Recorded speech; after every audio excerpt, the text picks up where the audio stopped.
Okay, this is lesson 4-3, solving equations by adding and subtracting.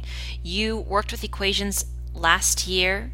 I'm not going to go through all of the basics, but I am going to remind you about inverse operations. So let's look at an example to review. An equation has an equal sign. Let's say we have x plus 4 1/10 equals 7. We have an unknown amount x that we are trying to find. Remember, our goal whenever solving equations is to isolate the variable. We want to get the variable alone. We want to know what it equals. Okay. Also, when working through equations, we need to make sure we balance. You must show your work. You must show what you are doing to each side of the equation. And by each side, I mean, what are you doing to these left and right hand side of the equations in order to get x or whatever variable you have alone. So I will show that to you, and please make sure you do that in your work.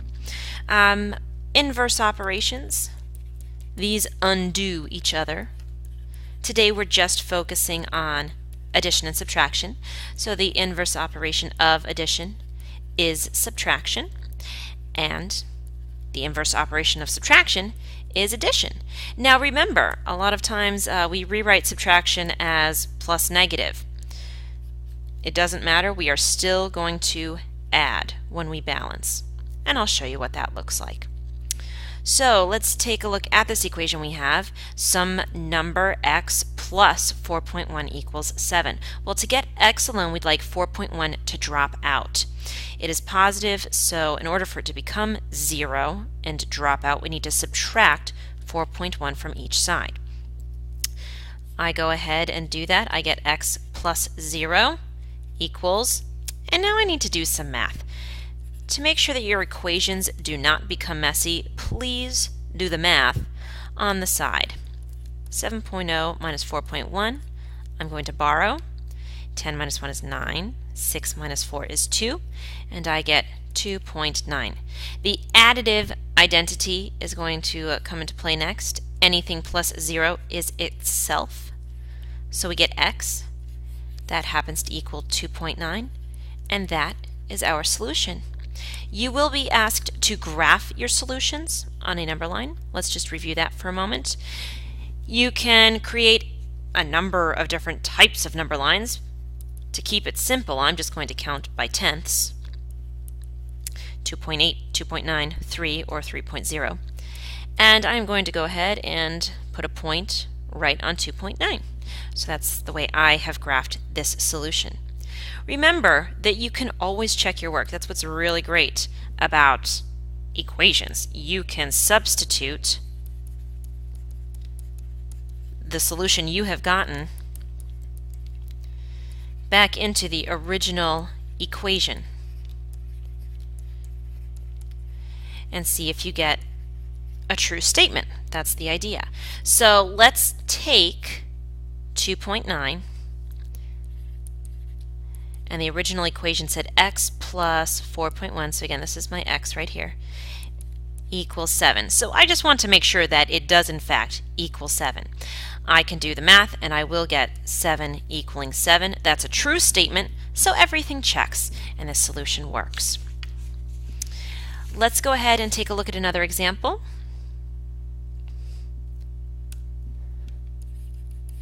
Let's say we have something like this. F minus 1/2 equals -3. Don't worry about fractions or decimals, positives, negatives. The rules all stay the same. So here you have a minus sign. You might choose to rewrite it as plus negative. That's fine. Either way, we're going to do the same math. Here I have minus 1/2. In order for that to become 0, I need to add 1/2 to each side. And if I look at this other equation, same thing. I have negative 1/2. In order for that to become 0, I need to add 1/2 to each side. Okay, so the balancing steps stay the same. Now, this math here looks a little bit funky. Please take the time to rewrite it and work through it. If you can't figure out what it is, I don't want you to make mistakes. Okay, so let's write it horizontally for a moment. We have a negative plus a positive. That means we are going to subtract. When we subtract, we put the larger number on top, the larger absolute value. That happens to be 3. 3 minus a half gives us 2.5. And I know it's going to be negative because the 3 itself is negative, and that's the larger absolute value. So my solution for each one of these is f equals negative 2 and 1/2. I balanced in red. I did my math on the side, and then I have boxed my solution. Please make sure that your variable is included in the solution. We can check this. Negative 2.5 minus 1/2, does it equal negative 3? Well, maybe you'd like to change this minus to plus negative. We have a negative plus a negative, which means we're going to add these values. Negative 2.5 plus negative 1/2 will in fact give us negative 3.5, so it checks. You might be given an equation that looks a little bit more involved, something like this: x minus negative 0.5 plus 2 equals negative 7.1. Looks like there's a lot of stuff happening here. It turns out that we can make it a lot easier if we simplify. That's why we've been practicing simplifying. Always simplify whenever you can, and you can only do this at first on each separate side of the equation. Okay, so focus on just one side. We will balance in just a moment, but if you notice that there are like terms you can combine, do it. If you have an opportunity to distribute, you'd want to do that as well. Okay, make everything simpler before you start balancing and solving for your variable. It helps you in the long run. So what do I mean by this? Well, here I have x minus negative 0.5 plus 2. I have two constants here that I could combine before adding and subtracting on each side. I also have a double negative here that I'm able to change to plus positive. So basically I have a half plus 2. That will give me 2.5 when I combine those values. Again, it looks simpler now. I still want to isolate x. Here I have a positive 2.5. In order to make that 0, I can subtract 2.5. That will drop out and leave me with just x. Now, here I have something interesting again. Don't confuse yourself. Take the time to write it out horizontally. Okay. I can even rewrite it as plus negative.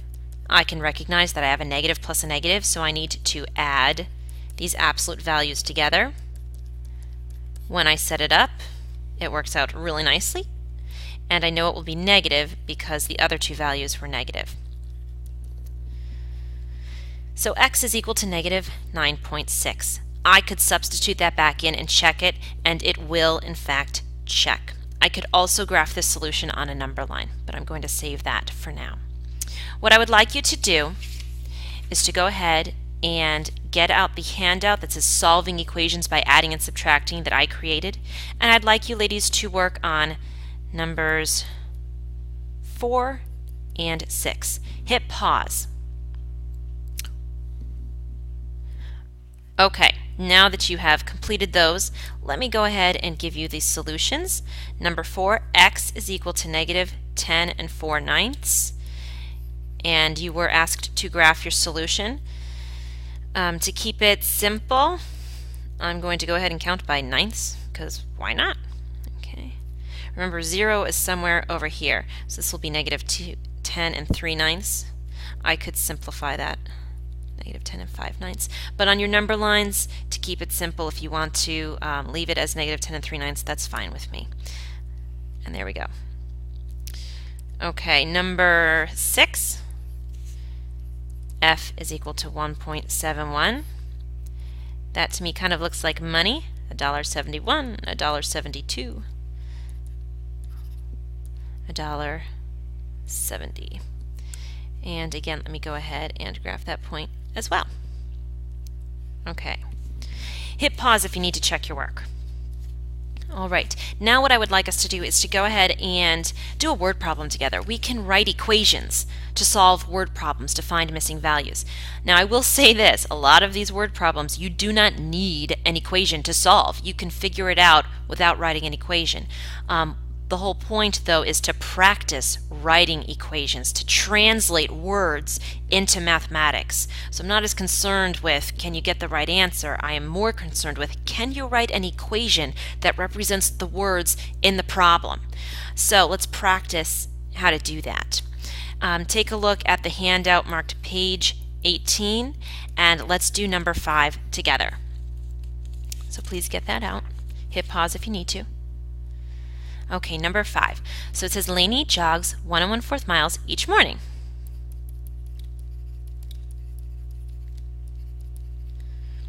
She jogs again each afternoon. Lainey jogs a total of 2 7/10 miles every day. If you notice, I've been writing down the important information as we go. It really helps. People skip that step all the time and then they come and ask me questions. They're not sure what to do and where to begin, and that's where you need to begin. It helps just to pull out the important information. Okay. Our directions are to write and solve an addition equation, they even tell us what kind, to find how many miles Lainey jogs every afternoon. So this is what we're trying to find. Now let's define a variable. I will ask that you do this on every single assessment, so make sure that you do this in class anytime you're writing an equation. Tell me what your variable represents. So in this case, they are pretty clear. They want us to find how many miles Lainey jogs each afternoon. So I'm just going to set that equal to a variable, and I'm going to choose m, but you may choose whatever you'd like. When setting up an equation, we're going to have an equal sign.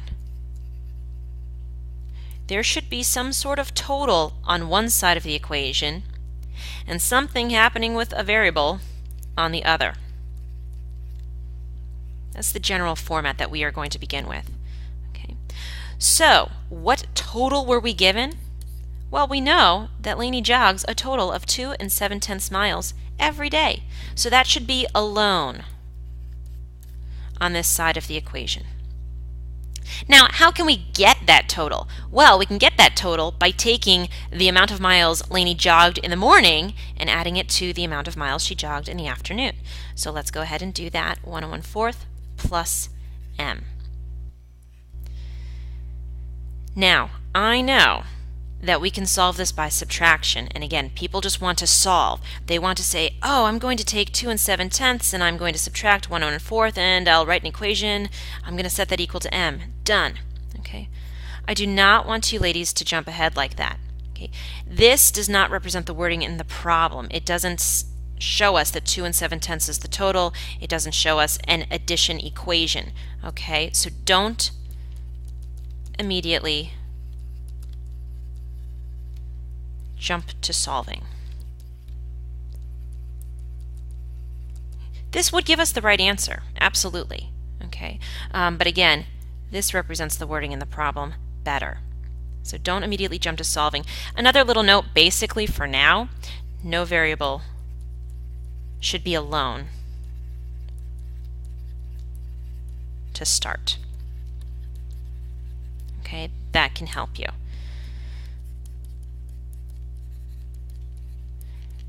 Well, how can we solve this? We are, in fact, going to subtract. Absolutely. Please solve this now, hit pause, and then unpause it when you're ready to get the solution. Okay, so I'm assuming that you have done the math over on the side. You've gotten common denominators. You have subtracted. We do get m equaling 1 9/20 miles. I know it may seem a little redundant because you've already defined your variable, but I do want you to label your final solution. Okay, we will practice this more in class. Please have a great night. Okay, thanks, bye.